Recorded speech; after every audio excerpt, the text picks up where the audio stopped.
Hi and welcome. I'm John and this is Unique Wargaming. Guys, welcome back. For everyone that's new, this is the weekly Wednesday Wargaming questions and answers. It's an off the cuff video, guys. What that means is I record and upload. There is no fancy editing skills. You won't see my intro symbol at the beginning. I do have transition buttons, so if there's noise outside of my control, I can stop filming and wait for it to pass. These weekly Wednesdays essentially are a Q&A. You guys ask me questions and I answer them. They are essentially model focused, and it's essentially GW stuff, of which is essentially 40k. There is some terrain questions from time to time, and there is some general information about myself, what's going on in the workshop. And we have a weekly vote, which is for next Monday's painting video. So if we didn't see Monday's painting video just gone, this is what's painted up.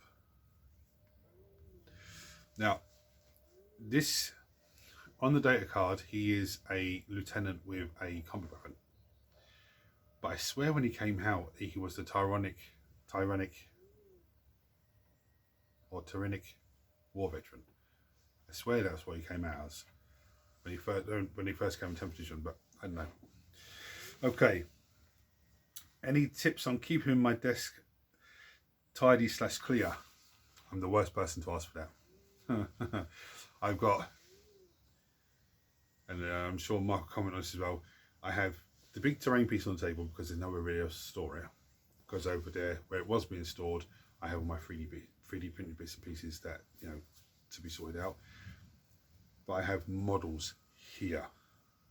And the models here, half of them need to be put into boxes before they're magnetized and put into crates. Some of the models here are stuff for me to paint off camera. Now I need to get myself into a rhythm of maybe, I don't really produce content on a Tuesday, but say Tuesday and Wednesday, because Wednesday's only weekly Wednesday day, is just trying to paint them off camera. And once I've done those, then move on to other stuff off camera and you know, that sort of thing. But in terms of the desk, I had my desk tidy. Now there's slowly, things are slowly starting to multiply here. Now again, a lot of this stuff needs to be magnetized and put into crates. The killer cans I have here, they need to go in the box there, ready to be magnetized into an old box. I have Tyranid models here that I painted that needs to be magnetized and put away. You know, when I swap models out from the vote, they usually make it to here. Sometimes they make it up to the table. So I can't really, the only bit of advice I'd give with that is, try and do it once a week. Just try and clear stuff once a week. That's probably the best thing. You know, or just if you're coming out, say for an hour every day, every afternoon or every evening, even in the morning, before you come off and go back inside and go do whatever, take one unit or one thing that's on the desk annoying you and put it away. I mean, I can't really talk because when I show you the vote, I'll show you how the desk looks for me at the moment, and you'll be like, oh. So it's the struggle's real. It is always, there's always too much to do, not enough time to do it, I'm afraid.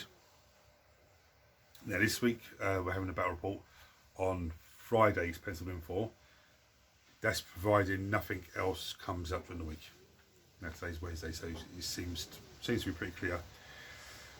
I'm printing something really big for the game. I'm hoping to get it printed and finished and glued and based. If I don't, I have to drop it on my list and you know, put other stuff in. But it's two armies I don't think have fought each other in 10th edition.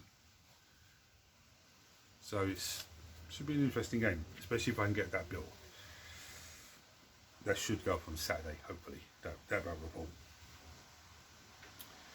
With Valerie built for the sisters, does that mean you're pushing to have your sisters ready for the table soon? I am, but a lot of the sister stuff that I have is to build on camera. I think I've got 2 units of, I think now I have 2 units of sisters. One will be built on camera, one built off camera. I think I have 2 units.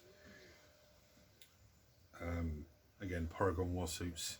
I'm actually really surprised. I looked was looking on the app, and the Paragon war suit units are only 3 in a unit. I thought maybe it'd be 3 to 6, but no, it's only 3 in a unit. So that's handy enough because I've got 9 Paragon Warsuits, so that's 3 units for free. But at the same time saying it, I'm making a big push on Tyranids as well, off camera. Now, when I say Tyranids, I'm gluing Homogants, I'm gluing Termagants at the moment, off camera. Again, I'm doing a little bit, you know, trying to get 2 or 3 models built a day, just to try and, because I've got 68 Termagants left to build. Now, I probably never even play all of them in the game, but as long as they're built and off of that pile, even though they're not actually down there, down here on the bottom here, once they're built, I can just spray them all and paint at my leisure of them. But I've also got warriors to build. I've got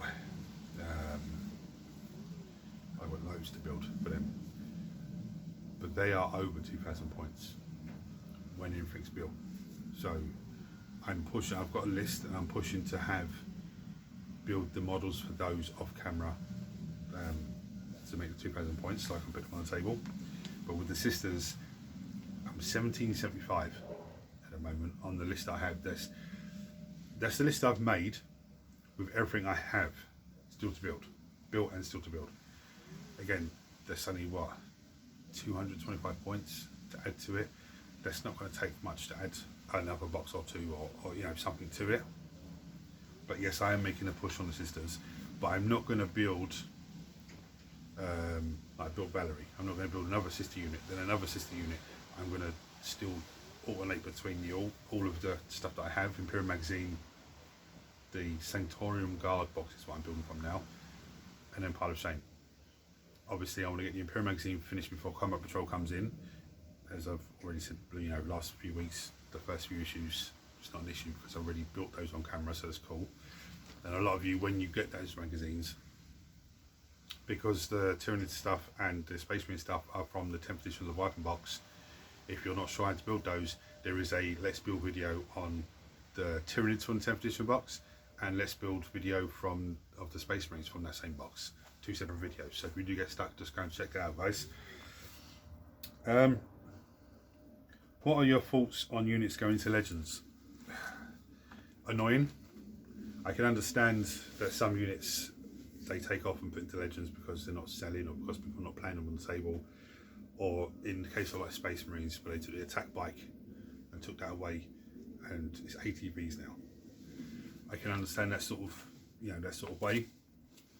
But one thing they should do, I think they should do, is for each faction, is have a little set of data cards that has their legends in it. So one little pack of data cards that is just legends. So if you want to use those units, you've got those data cards. In terms of the app, where you pick your units to make your list, they should have an option at the bottom that says legends. You can just click on that and just pick whatever legends you want. Even if they limit you to maybe 2 or 3 legends per list, you know, I think they should do that, because there are a lot of players that have a lot of models still that want to play them on the table, but they can't because they've gone to legends. I mean, I have a STL file for Eldari Vampire, which it's an amazing model to begin with. That's gone now, so I mean, I will still print one just so I can paint it and just have it as a display piece, because I think it's a fantastic model. But yeah, I do think they should just have them as an option for you to go for anyway. And some people say, oh, you can get legends on the app and everything else, but there's no data cards for them. So it's a pain in the backside to keep going, scrolling through and having a look through. They should have data cards for them as well. What do you think is your biggest problem when playing games against Mark? That's a very good question, because as you know, I play games against Mark every week, and every week it kicks me off. Some weeks it's very, very close, other weeks it's just total annihilation. My biggest problem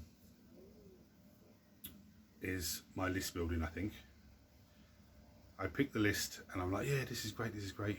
The last game, for example, the 2 Doomsday Arcs. Yeah, they're great, they're fantastic, and they did absolutely nothing. They whiffed everything. They did damage, and they did, they were taking units down. They were weakening units down. But I think my list building is a big problem for me. I mean, especially the last list, I took the Canaptic Cult to give units Cryptek, to give units the Cryptek keyword, the Immortals and the Wraiths and stuff like that. Well, the Wraiths are Cryptek anyway, to give them Infiltrate. But I didn't. So one of the Technomancer that leads Canaptic Wraiths can have an enhancement that gives the unit Infiltrate. Let me clarify that before someone gets confused. But I didn't really take that many Canaptic units. I think that's my first problem. My second problem is Mark's deployment is absolutely fantastic. It's very hard for me to get any first turn shooting on him if I go first. If he goes first, it's great because he comes forward and does his bits and pieces, and he may not move a lot of things forward, but he does come forward a bit for me, so I can get some targets. But that's my first problem. That's my second problem. Sorry, is just getting viable targets. Now I might have a target, but it may not be the unit I want. My next problem is finishing his units off, because I'll shoot a unit and do damage to it and everything else, and it's great.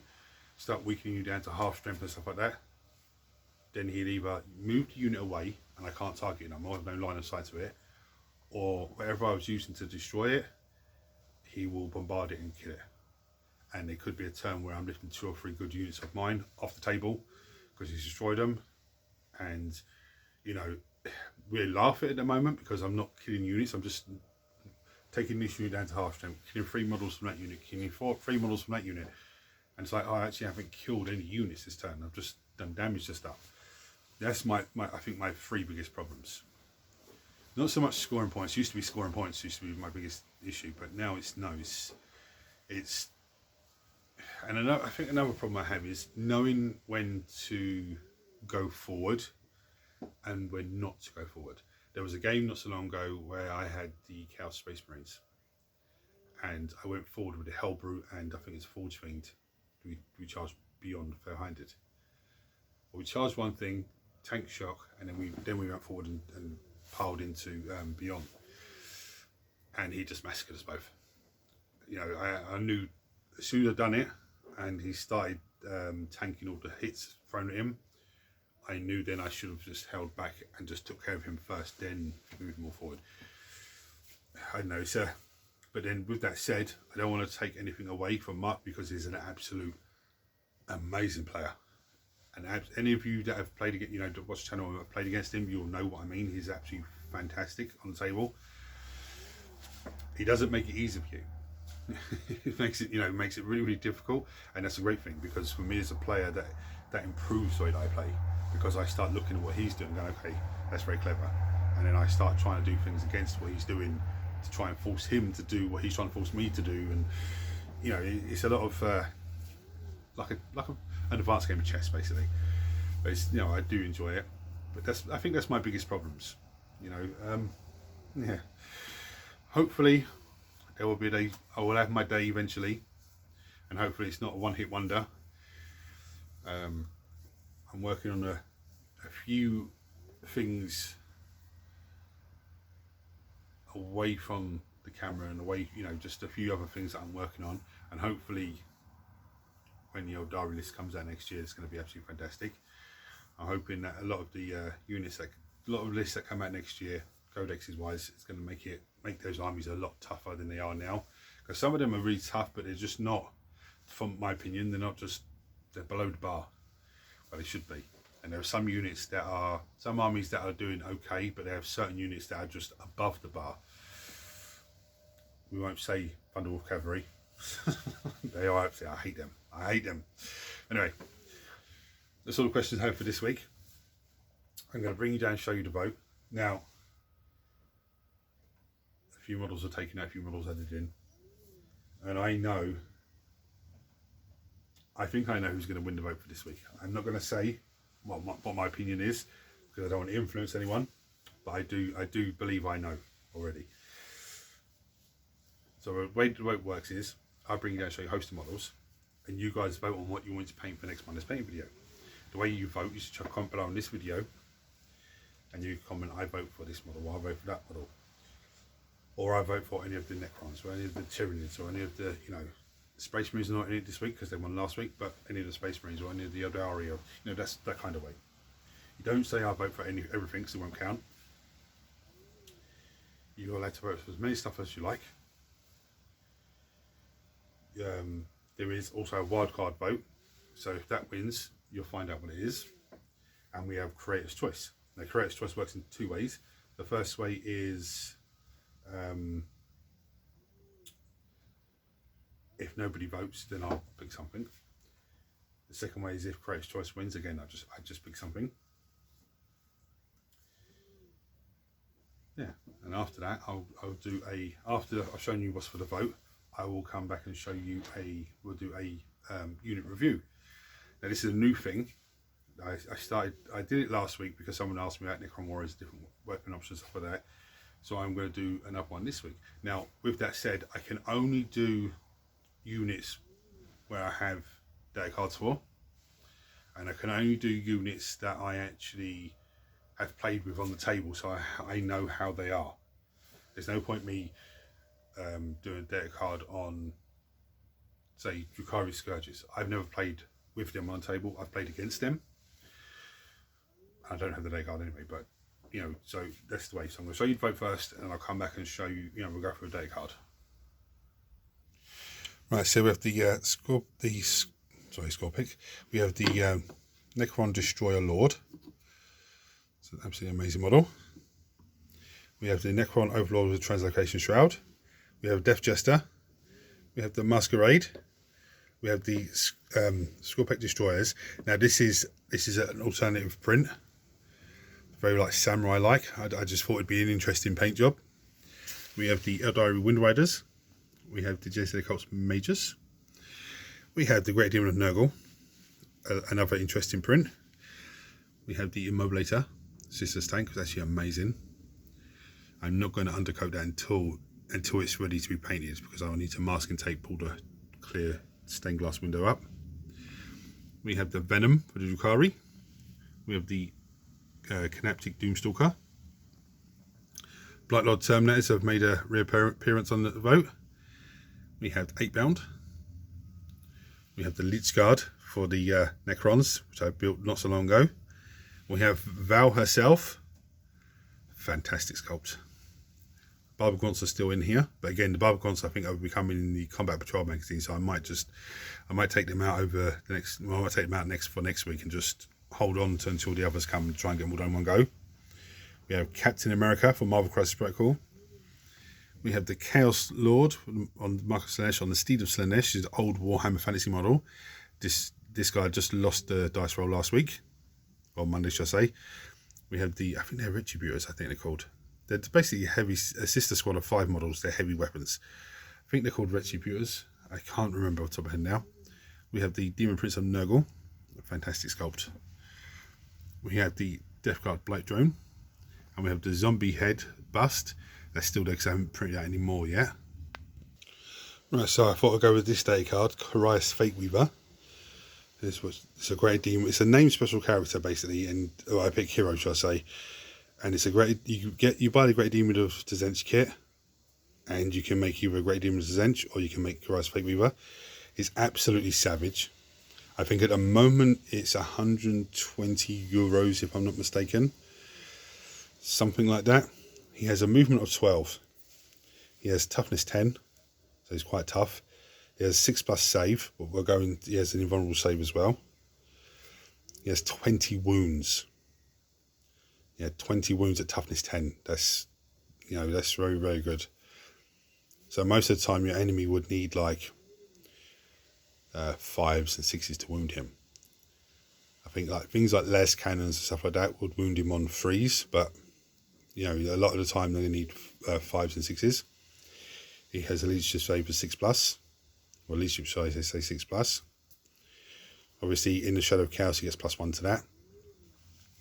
And with the rules for the Shadow of Chaos, when he's taken below 10 wounds, so if he hits 9 wounds, he then has to take a battle shock test. Okay. If he's in the Shadow of Chaos, he gets +1 to his leadership, so he becomes 5+. If he passes that, he heals D3 wounds. So he has a lot of staying power. He has objective control 5. So he's a, you know, he's very, he can sit there with a couple of demons. Now, this isn't the updated card because the Demons Codex hasn't dropped yet. But when I go into the abilities, there's one ability that's not on there that should be on there. Well, that will be on the new ones. So let's look at his ranged weapons. He has the Infernal Gateway. Okay, that's his weapon. His ranged attack. Infernal Gateway Witchfire is the weaker version. He has Blast, Indirect Fire, and it's a psychic attack. He has a 24-inch range, which is nice. But Indirect Fire means that he doesn't have to see the enemy to shoot them. Blast will give him +1 extra shot per 5 models in the enemy unit he's targeting. His attacks from this weapon is D6 +3. So if he's shooting a unit that has 10 models in it, he's getting D6 +5 because they get +2 to it. Now it's 2+ to hit with this, which is nice.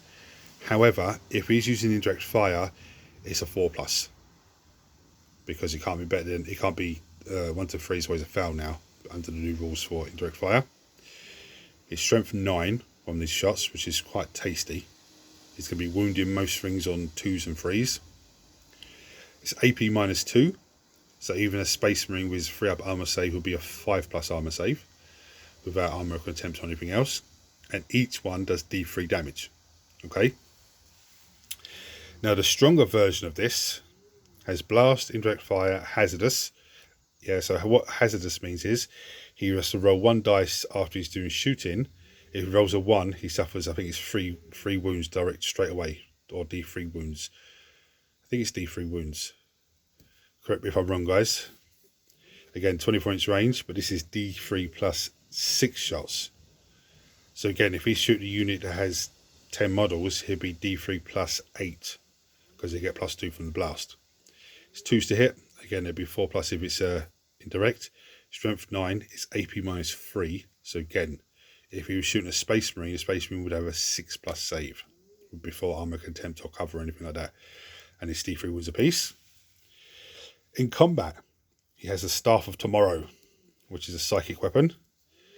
The reason, normally if a unit has psychic attacks and pistols, like, he can use both, I think.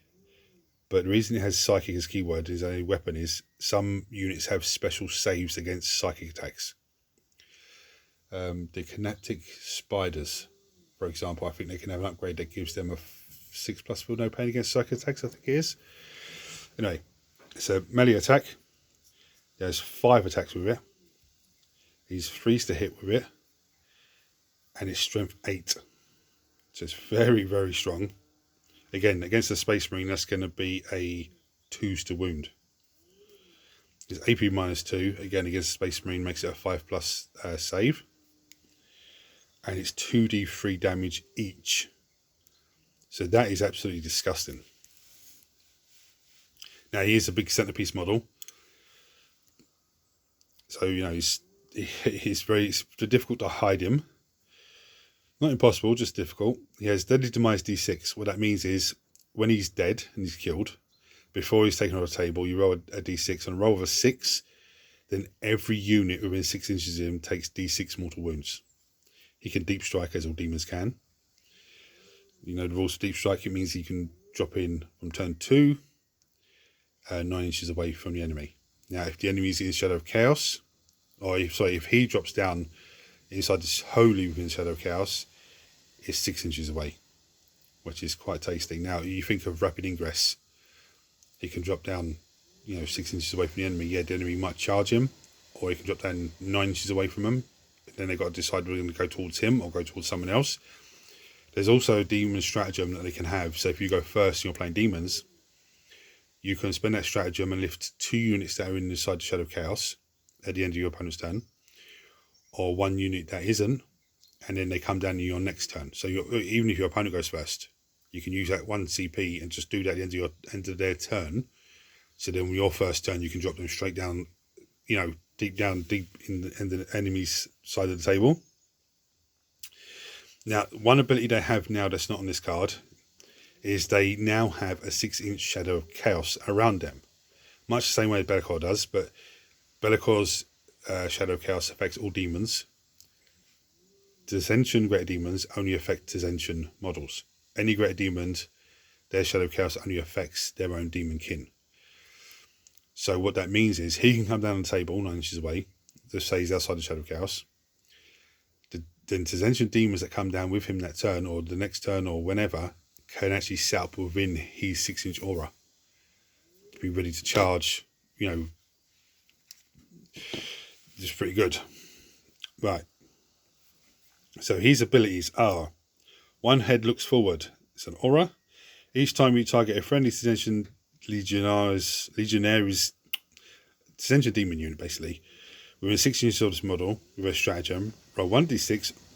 If the result is greater than the current battle round number, you gain 1 CP, which is nice. And the other one head looks back.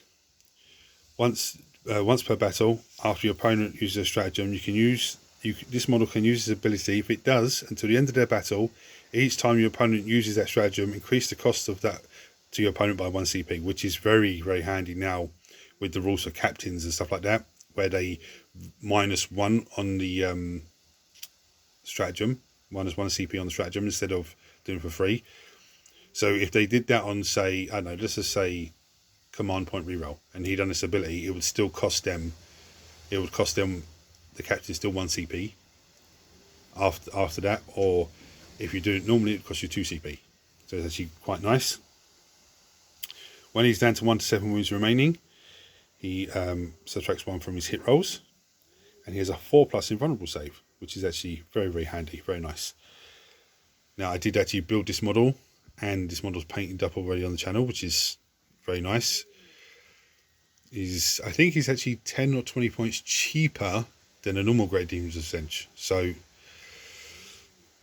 anyway, there we have it. Dry Sweeper was a great model to have on the table, even if you take him as a Great Demons of Stench. As I said before, when I built him, I actually said, if you buy him, build him as Fate Weaver. But if you don't want to run him as Fate Weaver on the table, you just run him as a Great Demon. Just say, look, he's not Fate Weaver today, he's just a Great Demons of Zench. Because it's a lot easier to do that than have a Great Demons of Zench and say, oh, I'm going to run him as Fate Weaver. Okay? Anyway, if you're seeing this for the first time, guys, hit the subscribe button because it costs you nothing. Turn your notifications on so you don't miss anything. Everyone smash the thumbs up button so that triggers YouTube to share this video with more and more people, which makes this amazing community of you guys grow even more. I've waffled on far too much now. Chuck a comment below with any questions as always, guys, and for your votes and stuff like that. If you don't want to chuck a question below because you think, oh, that's a silly question, or people can take piss out of me or whatever, that doesn't happen here. Now, we all have they're all things that we don't know, and it could be something very, very simple that we've not realised or not you know, until someone says to us. So if you don't feel comfortable chucking it below, you go to Unique Wargaming Terrain Facebook page. There is a messenger button there. You click on that and message me directly, as quite a few of you do. Yeah. So if you're watching this on TikTok, because I do plan on putting this up on TikTok this week, so I forgot last week, then what you need to do is go to my profile. There's a link there to my YouTube channel, and come over and join this amazing community of guys and girls that we have here. So guys, until next time, take it easy. Thanks for watching.